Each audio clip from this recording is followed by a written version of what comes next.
Porque aí a gente chega numa espécie de estudo de caso que o Weber faz, que é a ética protestante e o espírito do capitalismo, né?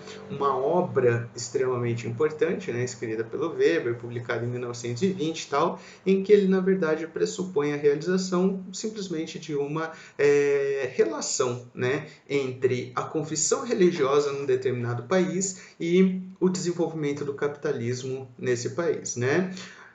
Na verdade, o Weber ele pressupõe uma comparação muito simples, né? No começo do século XX, países predominantemente protestantes, Inglaterra, Holanda, Alemanha, Estados Unidos, certo? Países predominantemente católicos, Espanha, Itália, Portugal, sei lá, Brasil, por exemplo. Vocês podem perceber que entre esses países existe uma diferenciação muito grande, tá? Entre o desenvolvimento do capitalismo no início do século XX entre eles. Agora, o que o Weber vai tentar estabelecer é justamente a resposta para a seguinte pergunta, né? Será que existe alguma relação entre os países protestantes terem um capitalismo mais desenvolvido e os países católicos um capitalismo menos enraizado, menos desenvolvido? Ele vai procurar essa resposta efetivamente na ideia da ética, ou seja, na conduta moral dos indivíduos, né, da conduta individual dos indivíduos no seu cotidiano a partir dessas confissões religiosas. Então, pensar em ética significa pensarmos em delimitarmos comportamentos ou ações, enfim, que são consideradas certas ou erradas dentro daquele grupo social. Para os protestantes, segundo Weber, né, e aí pegando a corrente mais difundida do protestantismo, que é o calvinismo, tá, o Weber vai encontrar as noções ou as ideias de sucesso e fracasso. O que é o sucesso nessa ética calvinista mais específica, né? A ideia da predestinação divina, de que nós estaríamos todos predestinados, né, ao céu ou inferno, enfim, e a partir daí nós poderíamos identificar esse caminho, né, ou esse caminho que eu estou seguindo a partir do enriquecimento pessoal que é dado por uma vida cética. O que é uma vida cética? É uma vida focada no trabalho, certo? Na sua atividade profissional. Negação de luxo, ostentação, diversão, etc. Qualquer coisa que tire o seu foco ou a sua conduta de vida da atividade profissional do seu trabalho.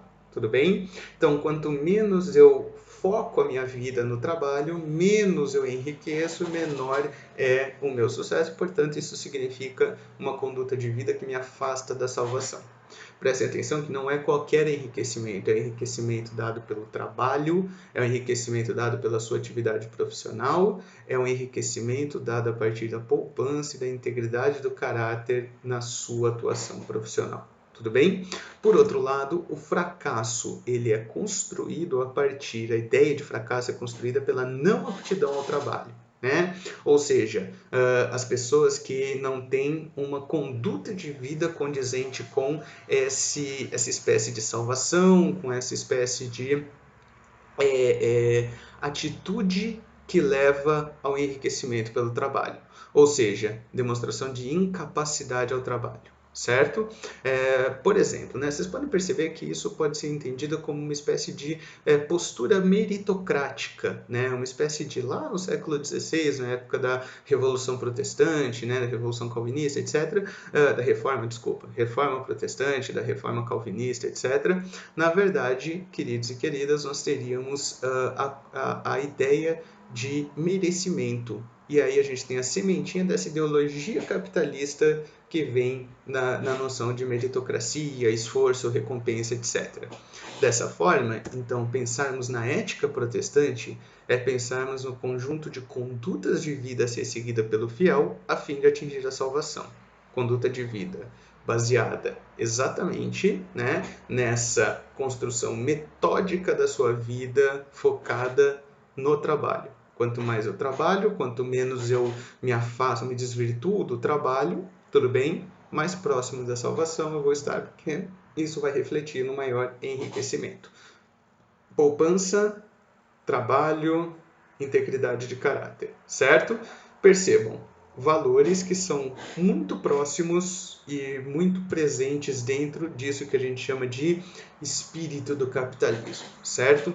O Weber vai entender o capitalismo exatamente aqui como uma espécie de modelo de comportamento imposto ao indivíduo, ou seja, o capitalismo ele é uma espécie de cultura, entendido como cultura, como, na verdade, uma forma como nós devemos organizar a nossa vida, focada nesses dois elementos fundamentais, acúmulo e individualismo.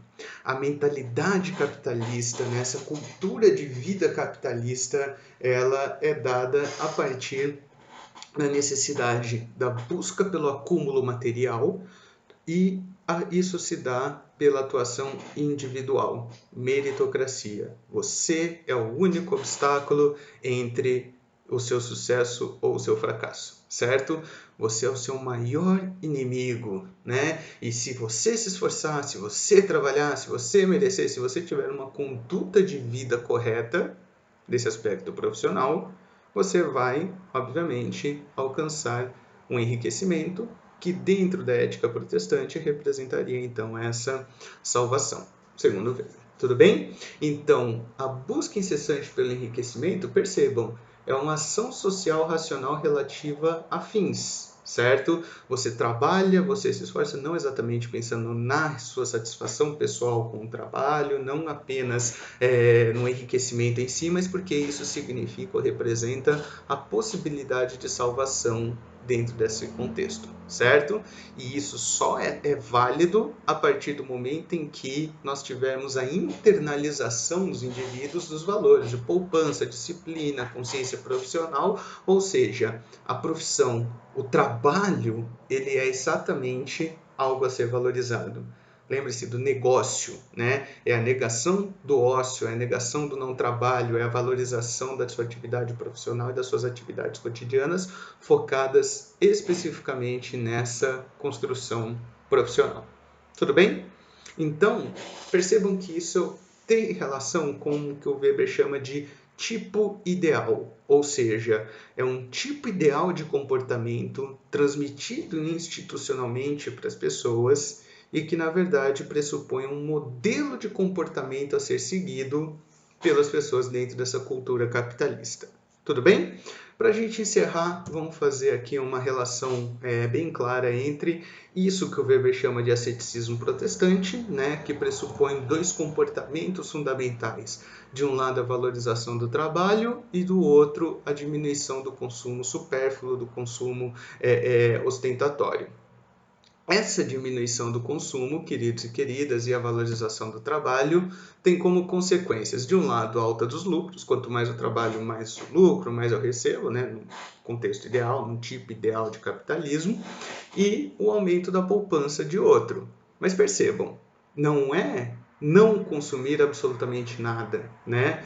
No momento em que o Weber escreve, ou que o Weber, analisa essa ética protestante, percebam que é necessário investimento em estruturas produtivas dentro da lógica capitalista.